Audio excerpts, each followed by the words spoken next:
suffering into sacrifice.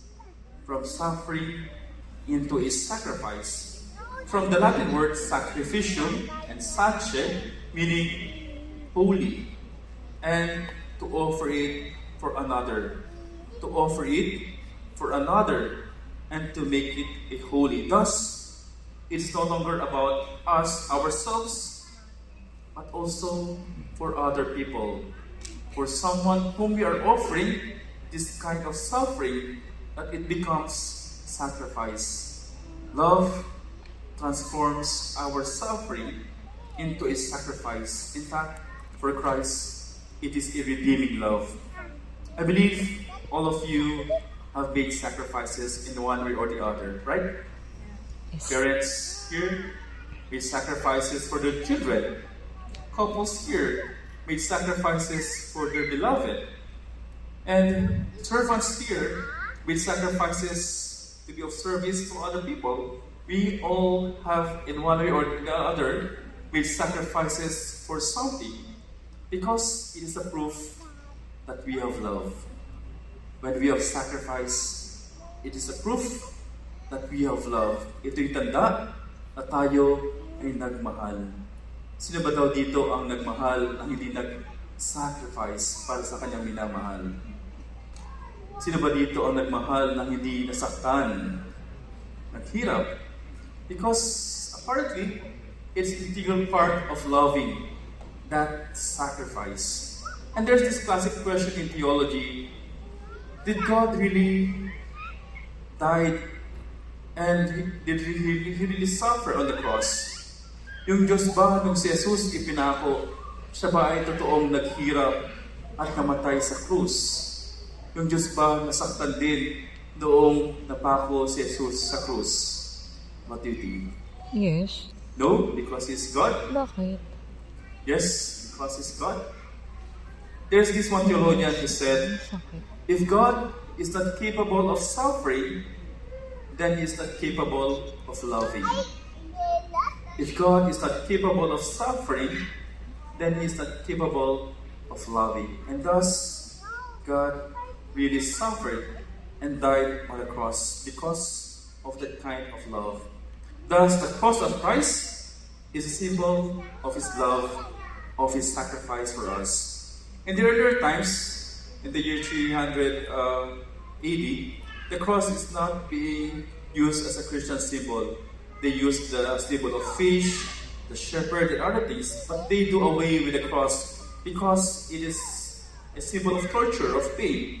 But eventually, it has become and transformed into a symbol of Christianity and has become a symbol of love.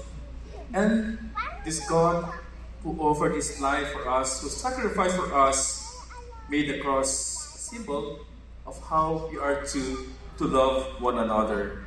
As St. Paul in our second reading says in a beautiful way, we call it the kenotic hymn, the kenosis. And kenosis means self-emptying, ang pagbubuhos ng sarili. Sabi pa ng pare, pagbubuhos na lubos, pagbubuhos na ubos.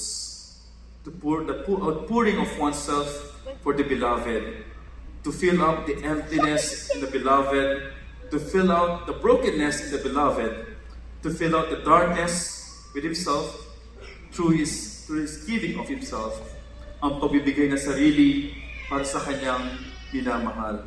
And that is the heart of the kenotic hymn. When God, the Almighty God, emptied Himself and become one like us and died on the cross so that He might be broken and give Himself to us.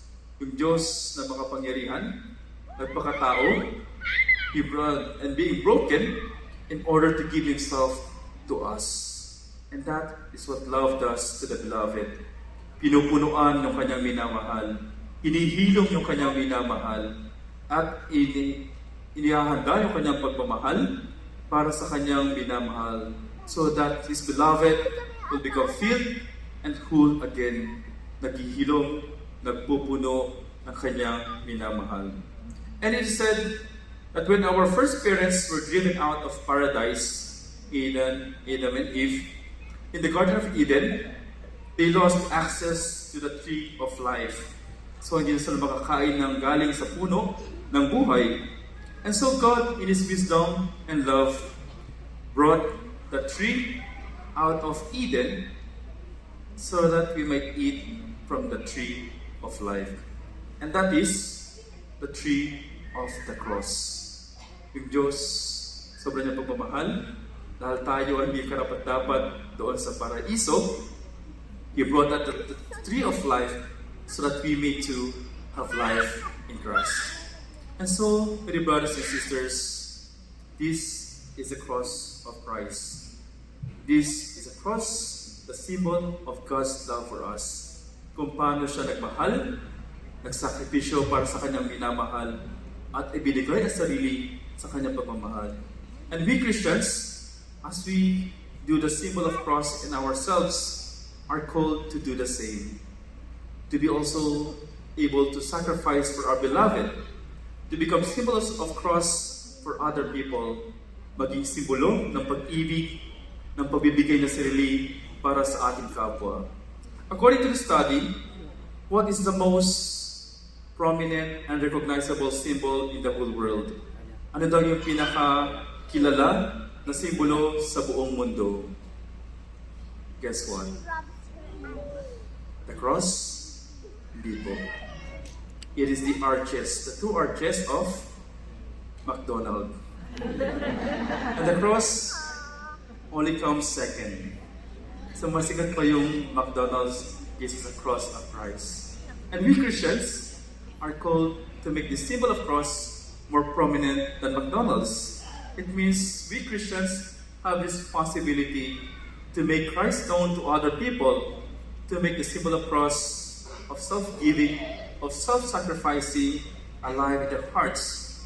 Indeed, this cross of Christ will become known to other people as a symbol of love. Nawa tayo ay maging buhay na simbolo ng pag-ibig ng Diyos sa ating kapwa, so that Christ may be known, and thus it tells us that in the end of our life, in the end of our story, it is not death, suffering, or pain that will triumph, because our celebration tells us it is the triumph of the cross. It is God who will triumph in the end. Pain, suffering are but temporary. In the end, it is God who will triumph over everything. Amen. May God bless us all.